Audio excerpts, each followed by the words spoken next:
Hello everyone, welcome to trending economics. तो आज हम आपको बताने वाले हैं धन के बहिर्गमन का सिद्धांत, जो बहुत ही ज़्यादा फेमस है, बहुत फेमस है इंडिया में। इसको इंग्लिश में ड्रेन ऑफ वेल्थ थियरी बोला जाता है। इसको दादा भाई नौरोजी ने दिया था।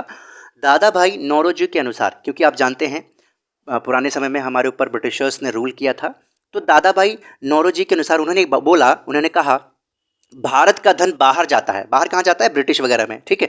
और फिर वही धन भारत में ऋण के रूप में आ जाता है। भारत का ही धन जाता है वहां और ऋण के रूप में भारत में आ जाता है, और फिर इसी ऋण के लिए ब्याज चुकाना पड़ता है, जिससे यह एक कुचक्र बन जाता है। ऋण गया, पहले समझिए, भारत का धन ब्रिटिश में गया, वहां ब्रिटिश, फिर भारत को पैसे की जरूरत हुई तो ब्रिटिश से आ गया कर्ज के रूप में। अब उस पर ब्याज देना पड़ेगा, ब्याज ज्यादा देना पड़ता था, तो क्या होता था, फिर ब्याज के ऊपर फिर ऋण लेना पड़ेगा ना ब्याज को चुकाने के लिए, तो यही कुचक्र बन जाता था। तो इसी को धन के बहिर्गमन का सिद्धांत बोला जाता है।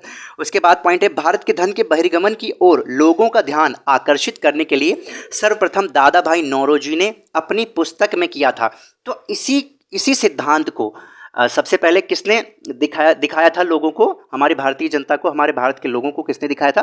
तो दादा भाई नौरोजी ने ही दिखाया था। और ध्यान रखिए, उनकी एक पुस्तक थी, उसमें इस सिद्धांत का जिक्र किया गया था। उसका नाम था the poverty and un British rule in India.